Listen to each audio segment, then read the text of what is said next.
लोकसभा में एक नया बिल लाया गया है जिसमें लिखा गया है कि पुलिस अब यहाँ पर बायोलॉजिकल सैंपल्स को कलेक्ट कर सकती है किसी भी कन्विक्ट्स के।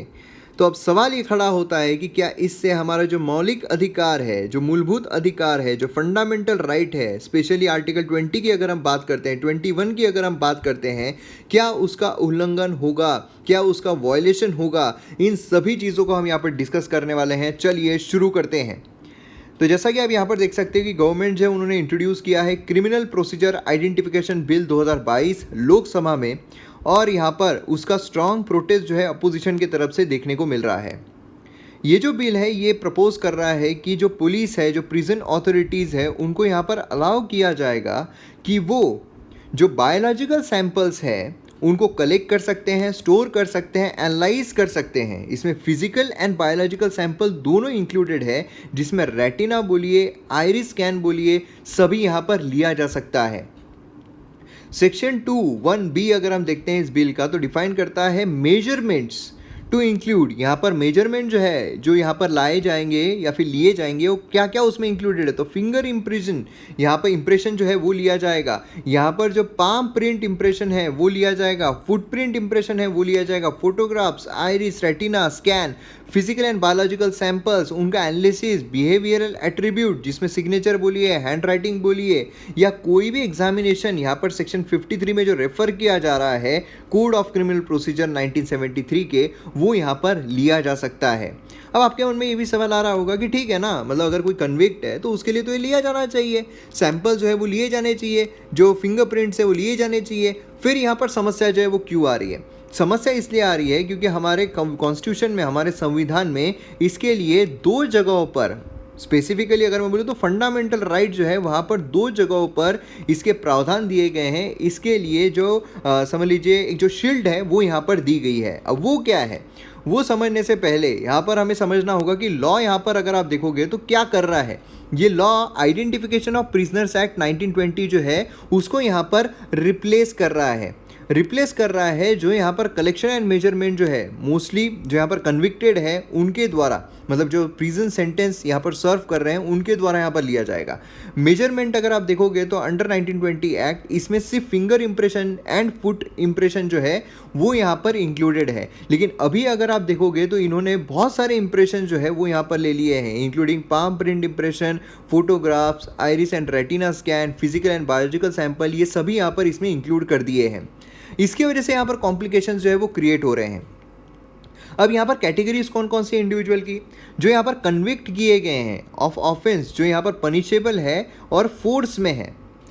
दूसरा यहाँ पर समझ लीजिए कि जो पीस है under section 117 of CRPC, under section 107, 108, 109, 110 of code, यहाँ पर प्रोविजन जिसमें सस्पेक्टेड क्रिमिनल जो है, हैबिचुअल ऑफेंडर जो है, जो बार बार क्राइम करते रहते हैं और वो क्राइम को प्रिवेंट करने के लिए जिनको हिरासत में लिया गया है, वो लोग भी यहाँ पर इंक्लूडेड है। और उसी के साथ साथ जो नेशनल सिक्योरिटी एक्ट है, पब्लिक सेफ्टी एक्ट है, उसके तहत जिनको डिटेन किया गया है, ये 3 लोग हमें यहाँ पर देखने को मिलते हैं। मतलब जो ऑलरेडी पनिशमेंट भुगत रहे हैं, जिनको प्रिवेंशन के लिए यहाँ पर रखा गया है, और जिनको पब्लिक सेफ्टी एक्ट या फिर नेशनल सिक्योरिटी एक्ट के तहत डिटेन किया गया है, उन सभी को यहाँ पर अंडर में जो कन्विक्टेड है उसके अंडर में यहाँ पर लिया जा सकता है।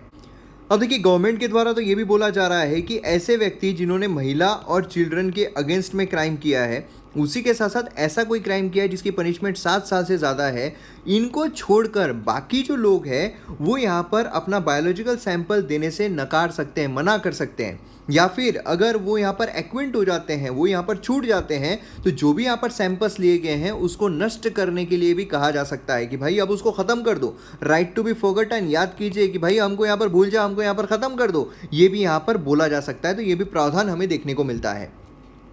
अब कंसर्न क्या क्या है? पहला तो है भाई लैक ऑफ क्लैरिटी। यहाँ पर सेवरल प्रोविजन जो है वो डिफाइन नहीं किए गए हैं बिल में कि लॉ जो है वो फंडामेंटल राइट्स को कैसे इम्पैक्ट करेगा। ये भी यहाँ पर कंसर्न जो है वो रेस कर रहा है। फंडामेंटल राइट मतलब सबसे पहले तो हमारा राइट टू प्रिवेसी आता है।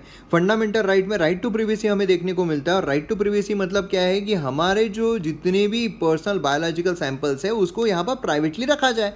लेकिन यहाँ पर क्या हो रहा है, यहाँ पर जो रिकॉर्ड है, रिकॉर्ड यहाँ पर रखा जाएगा प्रॉपर तरीके से, जो भी आपके सैंपल्स लिए जा रहे हैं उसका। और इसकी वजह से जो राइट टू प्रिवेसी प्राइवेसी है जिसको फंडामेंटल राइट में रखा गया है, उसका यहाँ पर वॉयलेशन जो है वो हमें देखने को मिल सकता है। उसी के साथ साथ आर्टिकल 20 सब क्लॉज 3 अगर हम देखते हैं तो उसमें हमें देखने को मिलता है, याद कीजिए हमारे इंडियन पॉलिटी के लेक्चर जो एम अकेडमी ऐप पर देखने को मिलते हैं। आर्टिकल 20 सब क्लॉज 3 हमने देखा हुआ है जो फंडामेंटल राइट यहाँ पर गारंटी करता है राइट अगेंस्ट सेल्फ इंक्रिमिनेशन। कोई भी व्यक्ति खुद के ही अगेंस्ट में विटनेस जो है वो नहीं बन सकता है, उसको बाध्य नहीं बना सकते वो खुद के ही अगेंस्ट में विटनेस बनाने के लिए।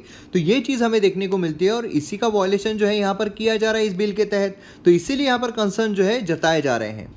उसी के साथ साथ बाकी भी कुछ कंसर्न है, जैसे कि बिल जो है यहाँ पर right of prisoners and right to be forgotten ये यहाँ पर लेकर आता है, क्योंकि जो डेटा यहाँ पर लिया जाएगा और स्टोर किया जाएगा 75 ईयर्स के लिए। लेकिन यहाँ पर व्यक्ति अगर समझ लीजिए छूट गया है, उसको अगर चाहिए कि भाई मेरा कोई डेटा नहीं रहना चाहिए, राइट टू बी फॉरगॉटन, ये कहाँ पर जाएगा? आज हमारे देश में राइट टू बी फॉरगॉटन जो है इतना प्रखरता से देखने को नहीं मिल रहा है, लेकिन स्टिल यहाँ पर बहुत ज़रूरी है कि आपका जो भी डेटा लिया गया है उसको कब यहाँ पर ख़त्म किया जा रहा है, कब डिसमेंटल किया जा रहा है। तो ये कुछ कंसर्न जो है इसके तहत उठते हुए देखने को मिल रहे हैं। तो आपकी क्या राय है, आप मुझे कमेंट सेक्शन में इस बारे में ज़रूर बताइए। आपको क्या लगता है कि सचमुच यहाँ पर फंडामेंटल राइट जो है वॉयलेट हो रहा है? क्या इस तरीके का बिल जो है वो पास किया जाना चाहिए या नहीं किया जाना चाहिए? तो अगर आपको वीडियो पसंद आता है तो आप शेयर ज़रूर कीजिए और चैनल को सब्सक्राइब भी ज़रूर कीजिए।